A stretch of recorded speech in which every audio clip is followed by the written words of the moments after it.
Aujourd'hui, on va parler de l'importance d'avoir des gens qui nous aiment dans notre vie. Beaucoup d'entre vous savent que la semaine passée, j'ai fêté mes 30 ans.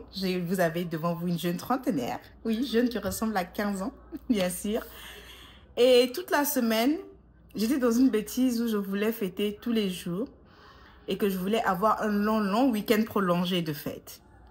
Et j'ai eu mon long week-end qui a commencé le jeudi jusqu'au dimanche.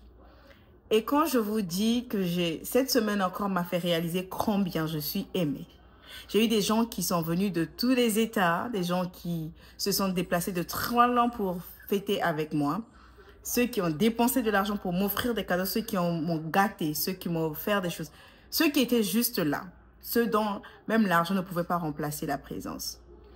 Et cette année, bizarrement, j'avais décidé de fêter les gens qui m'aiment. Vous savez, chaque année, j'ai un thème bizarre. Je décide de me fêter, mon accomplissement. Je décide de fêter peut-être ci et ça. Et cette année, je me suis dit, je vais fêter juste les gens qui m'aiment et les gens que j'ai autour de moi. Et les gens que j'ai autour de moi m'ont prouvé à quel point il est important pour nous de bien choisir les gens qu'on choisit, à qui on choisit de donner accès à notre vie.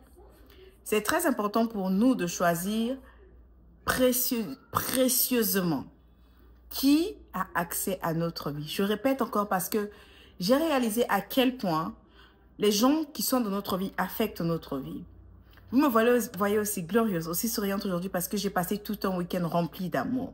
J'ai passé tout un week-end autour des gens qui m'aiment, autour des gens qui m'ont prouvé qu'ils tenaient à moi, autour des gens avec qui je peux faire mes bêtises et je sais que nul ne me jugera. Les gens avec qui j'ai dansé, j'ai crié et que je sais que quand je vais prendre mon téléphone pour pleurer, ces gens, ça serait là. Alors aujourd'hui, mon message à toi, c'est de faire le tri dans tes amitiés. Je sais qu'on dit souvent ça, mais on ne voit pas l'importance au fait. Si tu as une personne dans ta vie et que tu sais que si quelque chose va très mal, tu ne pourras pas prendre ton téléphone pour appeler cette personne-là. Cette personne n'a aucune raison d'être dans ta vie. C'est vrai que je dis toujours qu'il faut avoir des gens avec qui on veut passer la fête, des gens avec qui on peut prier. Mais il faut juste te demander si quelque chose m'arrive aujourd'hui. Si j'ai une bonne nouvelle et que j'appelle cette personne, est-ce que cette personne sera contente pour moi? Si quelque chose de mauvais m'arrive, est-ce que cette personne saura m'écouter? On a une vie très courte. On sait qu'on est tous ce jour où on est, mais on ne connaît pas le jour où on quitte cette vie. Alors, donnez à vous-même la chance de vivre une vie heureuse. Et vivre une vie heureuse commence d'abord par la qualité des relations qu'on a, la qualité de l'amour qu'on reçoit des gens qu'on a autour de nous et aussi la qualité de l'amour qu'on choisit de donner. Parce que je vous promets que quand vous choisissez de donner de l'amour autour de vous, vous en recevrez plus qu'assez.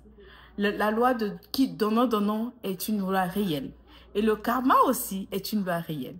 Alors, ceci est mon rappel pour toi de faire le tri dans tes amitiés, de faire le tri dans ta vie. Si tu es de ces personnes qui pensent que la quantité dépasse toujours la qualité, je veux te rappeler aujourd'hui qu'avoir même 2-3 personnes dans ta vie dépasse 10-5 personnes vers lesquelles tu ne pourras pas te retourner en cas de besoin. Alors, j'espère vraiment que tu as compris quelque chose, tu as retenu quelque chose de cette vidéo. Et comme je le dis toujours, surtout, n'oubliez pas d'être heureux. Mouah.